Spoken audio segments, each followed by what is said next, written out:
I'm Liz. I'm Kevin. And I'm Sean. And today's a very special day at Just Seen It because we're going to give you our top entertainment picks of 2012. So Liz, why don't you start off and tell me your number 3 pick? Sound of My Voice. She's actually amassing followers, these people who believe that she'll lead them to salvation or whatever. And yes, she's dangerous, but we have to see this thing through all the way. Sound of My Voice revolves around a woman who purportedly comes back from the future and the cult that develops around her and whether she's for real or not. And it's the most suspenseful film I've seen in the past few years. I had goosebumps for days just thinking about it. And it's so unfortunate that no one has seen it. Right. But it's a great film because there's amazing performances. And the fact that it was done so inexpensively, but it's so smart, was very impressive. It was made for about $30,000. Kevin, what's your number 3 pick? HBO's Girls. I have no boyfriend, no job. But you could totally get a pretty person job. I don't think I'm a model. But... No, not a model. I think it's a really honest portrayal of relationships, especially for the post-college crowd. It really deals with these 4 girls who are just kind of trying to find their way after college. And they're all a little bit, navel-gazy, and people criticized the show for that, but that's the way that generation is. So I thought it was pretty honest. It deals with sexual situations really honestly. It's not cast with people from the CW and Abercrombie and Fitch ads. They're real people, and I thought that was refreshing as well. So my number 3 pick is David O. Russell's Silver Linings Playbook. What? Hey. What's this? Didn't tell me you took him out? The court said yes. Yeah, but what did the doctor say? Can I do an interview for a school project on mental illness? No. So this is directed by David O. Russell, who's a terrific director. As long as he doesn't beat people up, he can keep making movies, and I'm fine with that. It's got a lot of great performances. Bradley Cooper, he's in The Hangover, and he's fine in those movies, but this is really the first performance where we've seen Bradley Cooper, the actor, really shine. And Jennifer Lawrence is amazing in the picture, and she's got a very complicated character to play, and she really is able to balance a lot of different aspects of this character and make it very, very successful. It's another one of her performances in a long string of performances that are extremely impressive. Well, my number 2 pick is actually a television show. Oh, no. I know. This is very exciting for me. And it is season 3 of The Walking Dead. Last chance! Where's your group? Suit yourself! You're a pretty big snack for this fella. But you know what they say? He's gonna be hungry again in an hour. So what's great about season 3 is that it's a dramatic improvement from season 2. I still like season 2. I'm not a hater on season 2 like most people, but season 2 is very slow and just very ponderous, and they stay around the same location, the same time. But season 3 is dramatic and exciting, and they get rid of some dead weight that I was very... Oh, me. They get rid of some dead weight that I was really grateful to have gone from the show.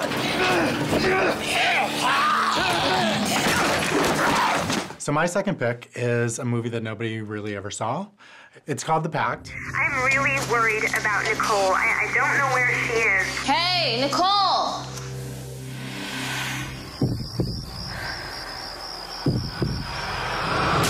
So the story revolves around 2 sisters whose abusive mother has just died. So they go back to the mom's house to kind of take care of things. And the older sister's kind of staying the night, and she's Skyping with her daughter and literally just vanishes while walking through the house. But there's a ghost in there, and it's creepy, and the on-set special effects for this really low-budget movie are fantastic. So there was a 3rd act final reveal that was so creepy and unnerving that I literally grabbed my friend and was screaming at the television. Oh, God. So my number 2 pick is Wes Anderson's best film to date, and it's called Moonrise Kingdom. Dear Susie, walk 400 yards due north from your house to the dirt path which has not got any name on it. Turn right and follow to the end. I will meet you in the meadow. So Moonrise Kingdom follows these 2 young people who basically have a coming-of-age romance. And, Wes Anderson is one of these directors who makes movies that sometimes feel like they're kind of out of the same stock. But then he comes out with Fantastic Mr. Fox and this movie, which I think really shows that he's just terrific and he's really doing interesting, different films from everyone else. The cast here includes 2 kids, Jared Gilman and Kara Hayward, who are just perfectly cast. I mean, I don't know how you could find better kids for this movie. You couldn't. They're given amazing. Who they're written as. And the adult cast is terrific as well. You have Bruce Willis and Bill Murray and Tilda Swinton and Frances McDormand. It's just a fantastic cast, and it's just great filmmaking. We should move on to our #1 entertainment pick of 2012. So my top entertainment pick for 2012 is Beasts of the Southern Wilds. In a million years, when kids go to school, they're gonna know. Once there was a hush puppy, and she lived with her daddy in the bathtub. It's one of the best movies I've seen in the past few years. We have an unusual heroine in Hush Puppy who's brazen and spunky and just wonderful to watch. And then you have this setting of the bathtub, which is, you know, a fantasy of potentially post-Katrina South. And it's where people are drunk and they live in shacks and in boats and they're all impoverished, but they all really enjoy life and connecting with each other, and it's just beautiful.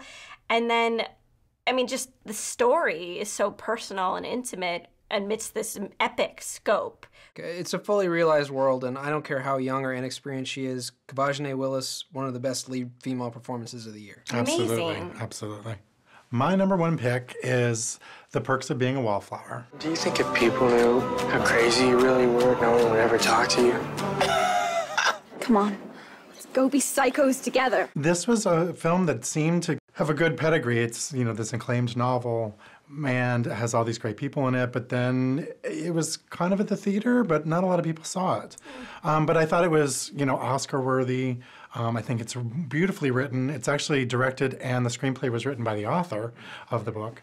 And it's just this story about these 3 teenagers in high school in the, I think it was early 90s. They don't really ever tell you. And I just thought that even though it's about teens, it didn't dumb down teenagers. And this wasn't. This was about real people that had real problems, and they really cared about each other. I think Logan Lerman, who plays Charlie, who's pretty much the lead of the movie, really delivered an Oscar-worthy performance. I'm kind of surprised that he's not being talked about more.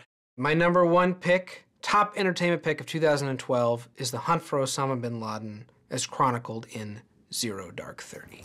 You really believe this story? Osama bin Laden? Yeah. What part convinced you? Her confidence. This is a taut, really gripping picture. We know the events that happened. We know that we got them, like I said, but this is a movie that chronicles it in almost a documentary-type fashion, going through exactly the procedure that occurred, where we found the information. I think it's Kathryn Bigelow's best work to date. A lot of people wanted to discredit her for The Hurt Locker. You know, she won an Oscar. Here's a movie that really cements her as an elite director in Hollywood, and it's a fantastic movie. So just to recap, Liz, give me your top 3. I picked #3, Sound of My Voice, because it's a film that no one really saw. #2, Walking Dead Season 3, because of its dramatic improvement from the second season, and because Glenn is in it. And then I also picked Beast of the Southern Wild for my #1 pick, because it's just the pinnacle of independent filmmaking. All right, Kevin. My 3 picks exhibit all the range of emotions. I laughed with HBO's Girls, I got scared with The Pact, and I wept with The Perks of Being a Wallflower. Well, my #3 pick is Silver Linings Playbook by David O. Russell, because it has the Philadelphia Eagles. No, I don't like them, but it's a terrific movie. My #2 pick is Wes Anderson's Moonrise Kingdom, which I feel is his pinnacle work to date. And my #1 pick is Kathryn Bigelow's Zero Dark 30. So here's to 2013. By the way, I also liked Argo and Lincoln. Damsels in Distress. Enlightened with Laura Dern and The Impossible. Got him in.